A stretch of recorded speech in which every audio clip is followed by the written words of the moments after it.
There are few more infamous weapons in history than the pistol Hitler used to blow his brains out. It was intimately involved in a pivotal moment in history. But what happened to it remains a mystery. As with so much surrounding the death of Adolf Hitler, there is much we still don't know for certain. 30th of April 1945, 2:30 p.m. Hitler has entered his Berlin bunker study with his wife of less than 40 hours, Eva. Outside, the Red Army is 500 meters from the bunker, which lies beneath the Reich Chancellery garden. The Battle of Berlin is almost over, and Hitler has decided to die to avoid capture. He has left instructions to his aides that he and his wife's bodies are to be cremated, so that the Soviets cannot publicly display them. Members of his staff wait patiently outside the door to his study. The only sound is the rumble of battle far above. It is known that Hitler was routinely armed. Inside a special leather holster pocket sewn into his trousers, he carried a Walther PPK chambered in .25 ACP. This was presumably a last resort weapon in the case of assassination. He also owned a larger and more powerful Walther PP chambered in .32 ACP. This was carried when he wore a leather belt over a greatcoat. Hitler had both of these weapons with him in his study on the 30th of April. They had been placed loaded on a table in front of the sofa. At 3:30 p.m. Heinz Linger, Hitler's valet, opened the study door. The first thing he smelled was burnt almonds. It is a smell associated with cyanide poisoning. Close behind Linger was Martin Bormann. Hitler and Eva were both dead. She was seated to his right with her legs drawn up under her. Hitler was slumped over and had a gunshot wound to his right temple. Both pistols lay on the floor at his feet. Now let's just focus the story on what happened to those two pistols.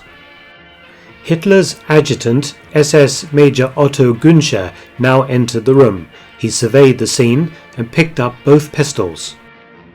He then went outside and announced to the crowd that the Führer was dead. The pistols were, according to various testimony, next deposited on the desk of General Hans Rattenhuber, the head of Hitler's SS bodyguard detachment. Next, Hitler Youth leader Arthur Axmann, seen here next to Hitler in film taken in Berlin in March 1945, walked in with his adjutant Gerhard Felton. It seems from testimony that Axmann picked up the Walther PP and pocketed it. He said he would hide it for better times. Some sources claim that the PPK was handed to his adjutant, Felton. Axmann and Felton were both involved in the breakout from the bunker on the 1st of May 1945. Axmann managed to make it to the west and was only captured several months after the end of the war. When questioned about what happened to the pistol, he said that he buried it. When asked where, he said beside the Sandkrug Bridge in Berlin. For all we know, it's still there. As for his adjutant, Felton, he was captured by the Soviets. He died in Soviet captivity. This would probably explain why a battered Walther PPK turned up in the Moscow State Archives among other Hitler relics in 1991 after the fall of the Soviet Union. The pistol was reputedly kept by Stalin in his office and was known as the gun that Hitler used to kill himself with. So which weapon did Hitler actually use to kill himself? The PPK or the PP? We will probably never know the answer because the evidence is so contradictory, the witness testimony so unreliable. But if anyone finds a rusty old Walther PP next to the Sandkrug Bridge, it may be one of the most infamous guns in history. Assuming, of course, that Arthur Axmann was actually telling the truth.